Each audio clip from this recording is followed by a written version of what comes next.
Hi everyone, I'm Olivia Bianco, and today I'll be talking about the stock exchange industry as well as a specific brokerage firm. So a little bit about me before we get started. Like I said, my name's Olivia, and I just graduated from the College of Charleston with my Bachelor of Science in Finance and Data Science.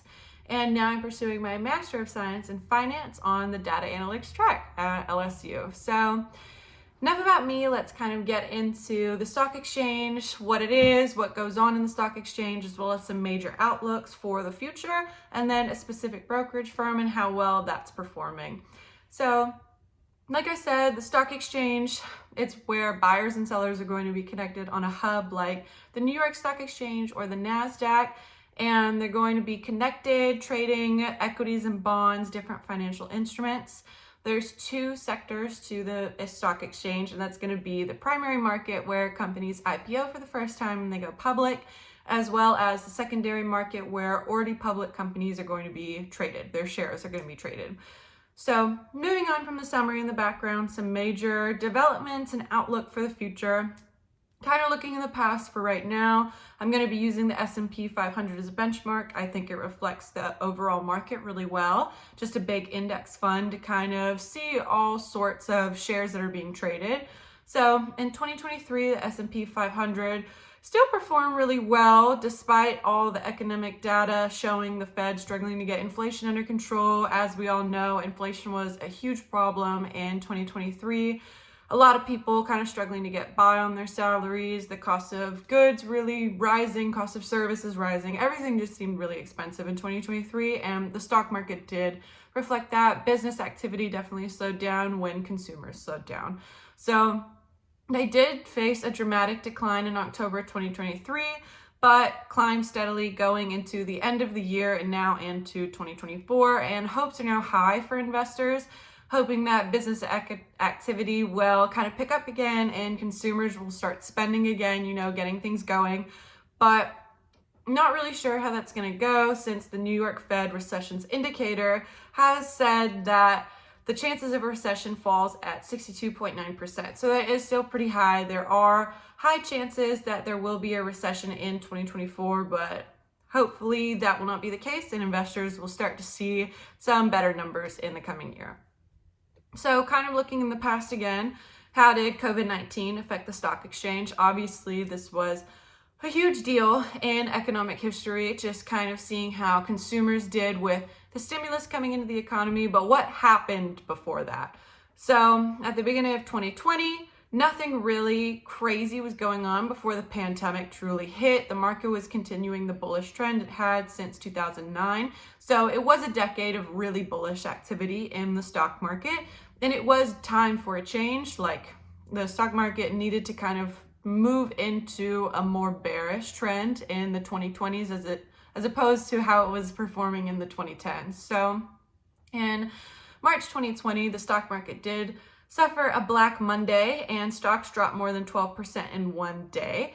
And this led to a complete halt on the New York Stock Exchange. Stocks dropped, value dropped, everything kind of sent investors into a frenzy and into a panic. So what they were expecting to happen in the stock market, like I said, changing into more of a bearish trend as opposed to bullish, this expedited what they expected to happen. And it didn't really happen in the best way. So investors were panicked and they were freaking out a little bit, seeing the value of their shares drop so much. But to recover from the crash, the Fed acted really quickly and they rapidly cut interest rates and they sent stimulus into the economy to try and get it booming again. And the stock market did see almost a full recovery in April and a steady incline in share prices in the years after. So even though this was a pretty dire situation, they did recover from it really well. And I think the Fed handled it really well, just seeing how the market was reacting to the pandemic, how consumers were reacting to the pandemic, and they quickly jumped into action to try and fix it. So kind of moving on from the stock exchange as a whole and a little bit of background about that, now I'm going to be talking about a specific brokerage firm. So just a little bit of definition. Brokerage firms act as an intermediary between buyers and sellers in the market. So they're going to be kind of the players connecting the buyers and the sellers to what stocks they want to buy and what stocks they want to sell.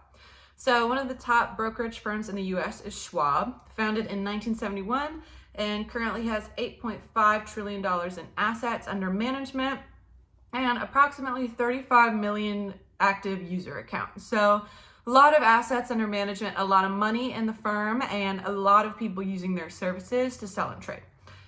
So the firm's top competitors are Vanguard and Fidelity, both with $8.6 trillion and $4.4 trillion in assets under management, respectively.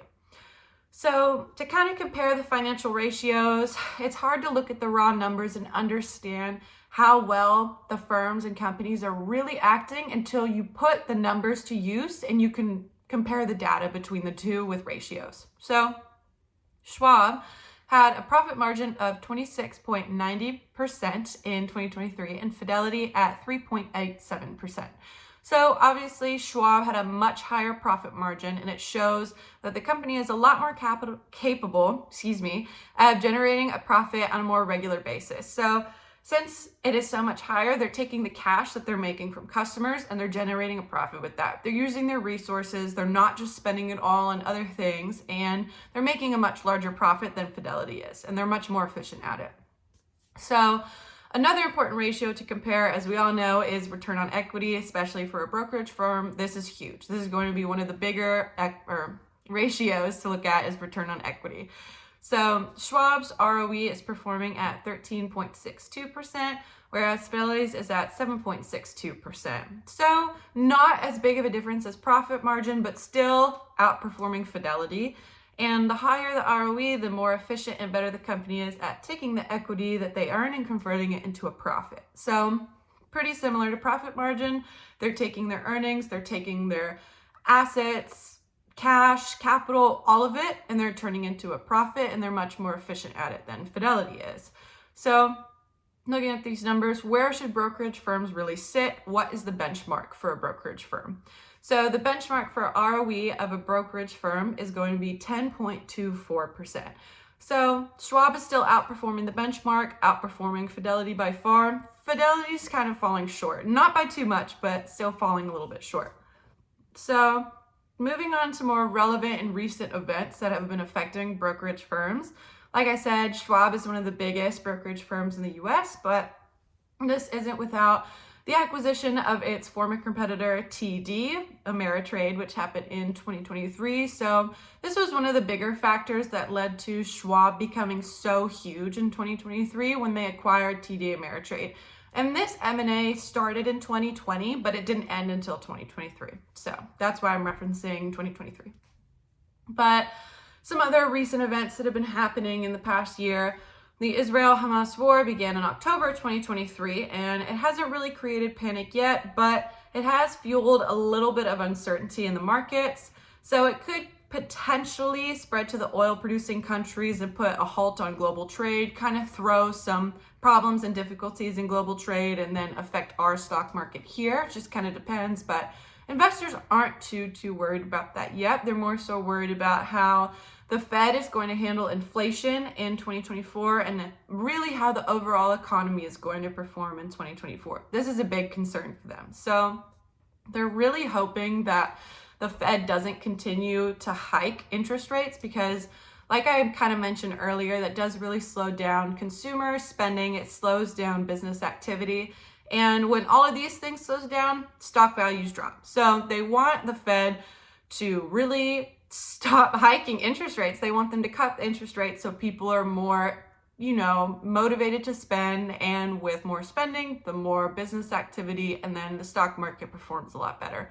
So they're really hoping that the Fed continues to fight inflation and the uneasiness among investors kind of goes away in 2024, but it's hard to predict how the markets or brokerage firms will perform in the coming year due to, like I said, overseas conflict, the Fed continuing to fight inflation, as well as the upcoming election in 2024. So election years are a little bit strange, especially with how they affect the markets. It can kind of cause some volatility in the market.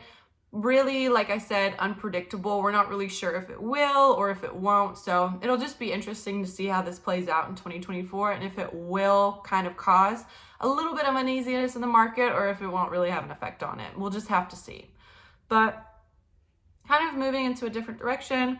Some careers at Schwab that I just wanted to mention. There's going to be a lot of careers at Schwab, a lot of different positions that different people can get depending on if you have a degree, depending on if you don't.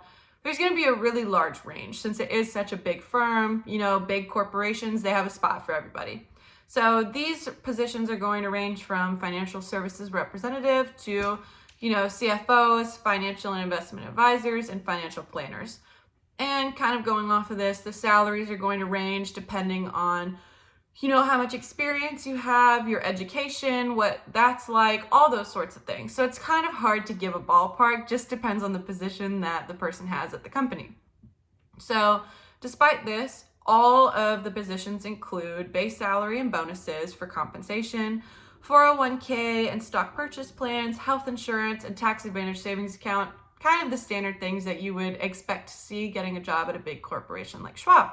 But there are a few additional benefits like tuition reimbursement for people pursuing higher education, mentor and internship programs, as well as paid paternity and maternity leave for working parents. So really interesting that they do include a lot of compensation and a lot of benefits for their employees. Some corporations don't, so it is really nice to see. But like I said, I'm really curious to see where the market goes this year, as well as how brokerage firms perform this year. And we'll just have to see how the election year affects this, if it creates any volatility, as well as how the Fed handles inflation and rising interest rates and all those sorts of things. So let me know your thoughts, and I'm open to any questions or any thoughts that you have. Thank you for listening.